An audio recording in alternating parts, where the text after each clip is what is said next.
दुनिया में कोई भी सफरिंग है तो केवल अज्ञानता की वजह से है।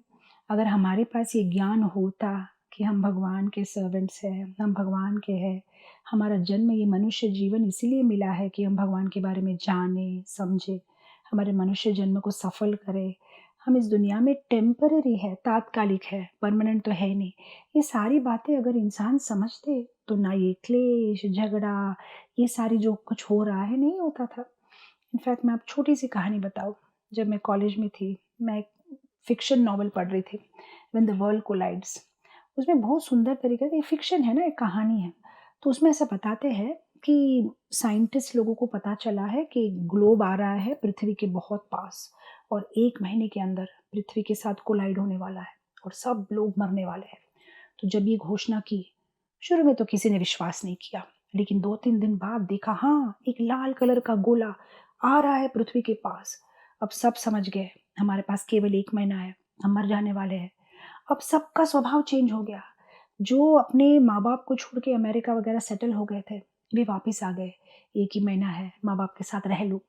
जो कैदी थे जेल के, उन्हें छोड़ दिया गया, क्यों अब कैद में रखे, 1 महीना है, जाओ अपना जीवन जियो। जो होटल्स वगैरह थे, फ्री में खाना दे रहे थे, 1 महीना ही तो है, सब मरने वाले हैं, खाओ सब लोग जितना खाना है। जिनके उधार थे, उन्होंने कहा मुझे नहीं चाहिए उधार का पैसा, वापस रख लो, मैं क्या करूँगा, सब तो मरने वाले हैं।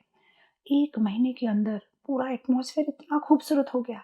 सब एक-दूसरे को केवल प्यार दे रहे थे, प्यार दे रहे थे। सब एक-दूसरे से केवल कहते, हम तो पर टेम्परेरी है, कहाँ अब और 20 दिन और 18 दिन और 12 दिन, चलो खुश से रहते हैं। तुमको क्या, मेरा ये पसंद आया तुमको, ले लो। तुम्हें ये चीज़ चाहिए, ले लो।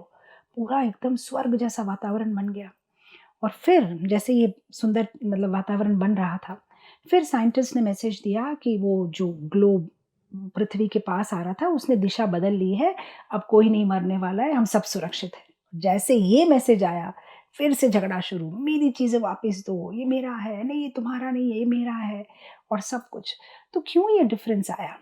जैसे ही लोगों को समझ में आने लगा कि ये दुनिया टेम्पररी है, तब उन्हें लगा कि नहीं, जब टेम्पररी है, परमानेंट कुछ है नहीं, तो क्यों इतनी छोटी-छोटी बातों के ऊपर में झगड़ा करना।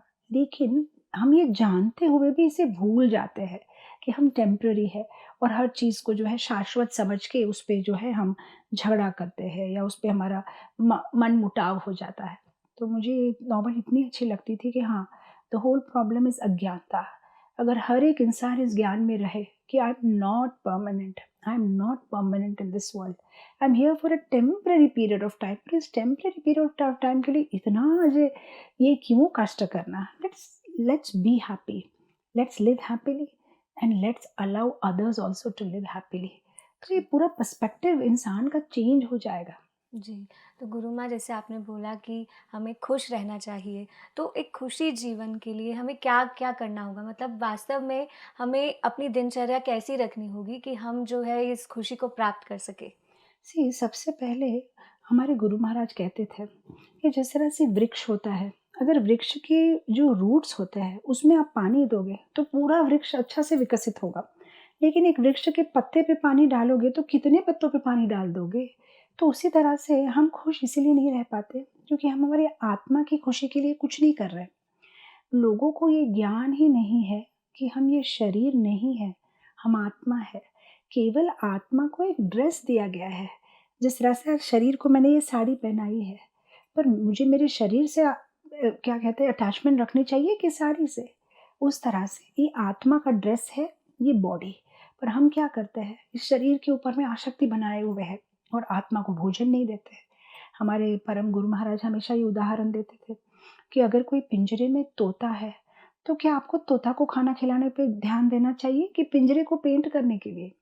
अगर आप कहोगे नहीं मैंने पिंजरे को बहुत सुंदर तरीके से रखा है, लेकिन तोता तो मर गया, तो फिर क्या फ़ायदा है? तोता इम्पोर्टेंट है। सो उसी तरह से हम ये शरीर के लिए कितना जतन करते हैं, हेल्दी ऑर्गेनिक खाना खाते हैं, व्यायाम करते हैं, कितना कुछ करते हैं, लेकिन आत्मा के लिए कुछ नहीं करते। अगर हम आत्मा को भी सही पोषण देंगे, तब हम सच में हो सकते हैं खुश, जो मैं कह रही थी कि हमेशा खुश हुँ। रहना। जब आत्मा को पोषण देना है और आत्मा को पोषण देना माने भगवान को याद करना, भगवान का नाम स्मरण करना। तो हमारी दिनचर्या ऐसी होनी चाहिए जहाँ पे हम इक्वल टाइम दें हमारे आत्मा के लिए और हमारे शरीर के लिए, जो इस आत्मा को कैरी करने का साधन है। दोनों ही तंदुरुस्त रहने चाहिए, राइट? जी। केवल आत्मा ही नहीं, शरीर भी तंदुरुस्त रहना चाहिए, तो बस आत्मा को कैरी कैसे करेगा शरीर, राइट? तो हमें इक्वली बैलेंस करना चाहिए। आत्मा के लिए समय देना चाहिए, शरीर के लिए समय देना चाहिए, तब हम होंगे सही मायने में खुश।